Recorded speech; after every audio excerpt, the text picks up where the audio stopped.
Previously on Game Soup. New tips are added as the game progresses. With all due caution. Here's the slowest death trap ever devised. What the hell went wrong? And who in the world would purchase such an elevator? You gonna shoot me? How you gonna try to shoot me? It's called good game design, scrub. Look it up. Hell.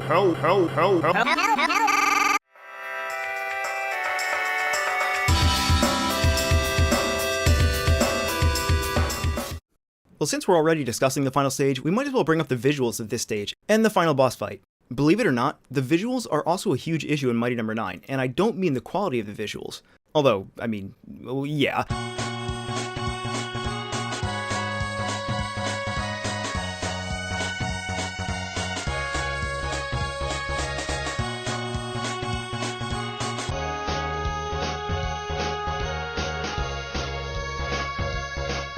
What I mean is that oftentimes the background and foreground are so visually similar in color, in saturation, in scroll speed, that sometimes you can get hit by things in plain sight because you literally didn't see them.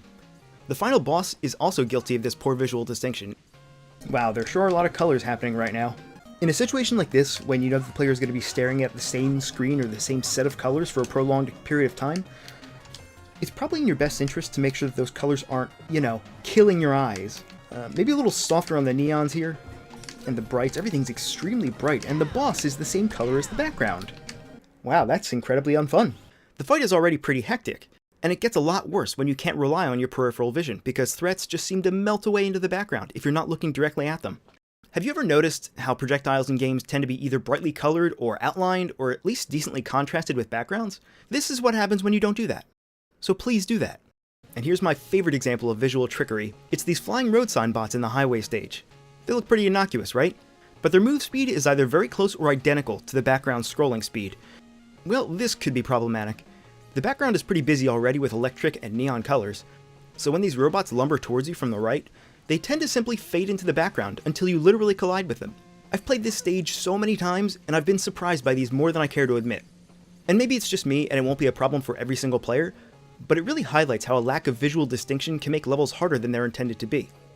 I can't believe I'm saying this, and if you're a regular viewer of this channel, you know how much we harp on overusing sign behavior in games. But here's a situation where that would have been a perfect solution. If these robots had minor horizontal sign behavior, perhaps with a random offset to their period, they'd easily stick out from the background, without even needing so much as a recolor. So that's my little rant on visuals. Mighty also has a ridiculous amount of untelegraphed or unavoidable damage, and it happens frequently enough that I question whether it's simply poor design or an intentional punishment of the player. Maybe you're playing the military base, and you feel pretty good about yourself because you found this secret area, and you're going to be rewarded because there's a health refill in here. But for some reason, it also contains an enemy who will shoot you the second you step into this nook. Why would you have an enemy placed here, especially one that shoots missiles at you when you have so little space to avoid it? The game doesn't know whether it should reward you for finding this room or whether it should ambush you, so it just does both. But this is not even the worst part. The only way to leave this room is through a blind drop downwards. Now I know you're thinking, there's no way there'd be unavoidable damage or an instant death trap at the bottom here. I mean, what kind of sadistic game designer would provide a bonus room with a health refill, only to immediately steal it away from you by... Again, signposting. In the end, your reward for finding this room is a small health refill that's completely negated by unavoidable damage. Cool, huh? Yeah, real cool. Nice, dude, nice. Yeah, bro, nice. There's a part just like this in the mines, too. If you drop down past where you need to go near the beginning of the stage, you'll come across this lone box. Once you've shot it enough times to break it, you'll be rewarded with this, taking damage from an enemy hiding inside. And there's nothing else of value here. Yay! Why? Just why? Why any of this? Is it teaching the player that boxes have enemies hiding inside of them? Well, no, because the vast majority of these boxes don't have such a trap. Maybe it's teaching the player to stay away from boxes when they're destroyed. Well, maybe, but given how horizontally narrow this passage is, I would think that most players are going to take a hit here anyway. And then there's the chase sequence. Everybody loves being chased with a threat of instant death, right?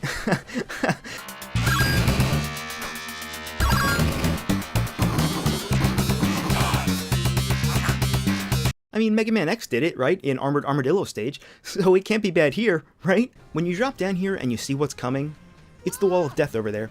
You might think back to when other games use a similar mechanic, and you'll probably decide that the most important thing to do right now is just to go to the right as fast as you can, killing only what's necessary. But here's where it gets crazy. If you do that, you'll find yourself on these barrels.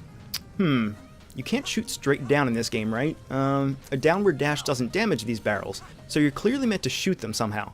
But by the time you've realized this, you're already screwed, so just turn around, pray, and slowly wait for death. How could this happen to me? Or if you're thinking, oh yeah, this is a great place to use alternative fire to aim downwards, right? You could try to alt-fire here, and maybe you'll hit the barrels once or twice, but you'll also leap backwards towards the edge of this platform or even fall off of it entirely. There's just not enough room on this platform, and the angle is just too awkward to hit these barrels consistently. No, what you are required to do, in fact, is weaken and dash into these shooters to gain a temporary buster power-up that shoots through walls. There are few, if any, other levels in the game that straight up require you to possess a temporary upgrade. This is a unique situation that once again fails to signpost or telegraph. It hasn't been previously explained or even hinted at to the player in any way. In other words, this is not a case of under-explaining. This is a case of just no explaining at all. But this whole sequence, requiring this temporary upgrade and all, might have been forgivable if it was first introduced separately in a safer, less hectic area. In general, for good game design, mechanics and obstacles are introduced in isolation at first. Then, once the player sufficiently understands them, designers can feel free to mix concepts together to create increasingly challenging situations. But if you just skip straight over the mixing concepts together part, especially when one of those is just a wall of death, most players are going to suffer at least one death here that they felt was cheap. There are plenty of places in other levels too, where not possessing the correct temporary buff will force you to take damage to proceed. Doesn't it kind of feel bad, like they're actively trying to discourage people like you to take your time and experience each level? Doesn't it feel like you're playing a game that signals to you at every chance that it just doesn't want to be played? Well, here's some salt for that wound. The same thing happens mere seconds later in the same chase sequence. If you can't shoot through walls here, you'll die again, plain and simple.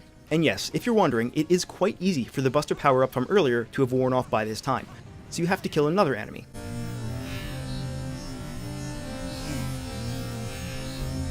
This isn't even a variation on the first trick, it's just the same trick repeated twice! Oh yeah, here's a great moment. You finally reach the boss of this stage, and you discover that he has a few attacks that are seemingly impossible to dodge. Bumps ahead. Caution.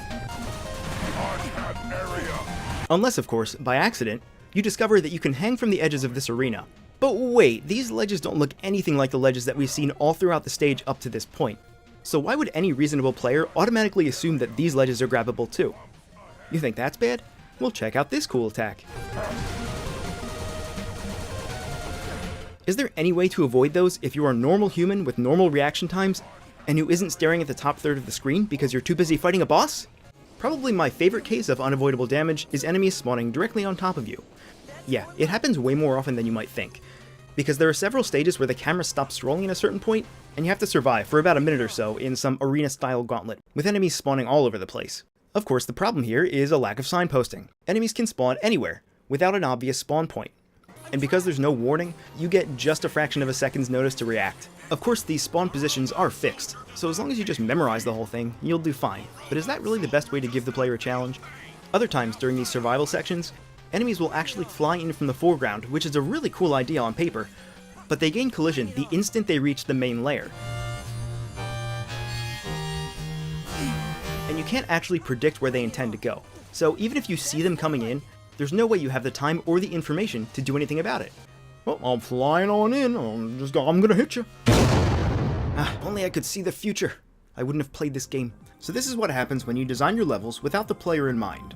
If you fail to introduce your mechanics in a logical order, then the player will be constantly running up against a wall. And the game itself risks losing all cohesion in favor of just pure chaos. If your mechanics, even though they might sound good on paper, are just half-baked in their implementation, then at the end of the day, your game is just going to be the sum of its parts, and nothing more. And I want to give very special thanks to our Patreon supporters. We love you guys. That's Alchemic, Sea Bomber, David Lopez, Preston Turner, Matthew Lopez, and Brian Feeney. The Patreon gets pretty regular updates concerning our channel, and even if you're not a patron with us yet, there's still some bonus content you can check out. Thank you so much for watching. Here's a sneak peek at the next video in this series.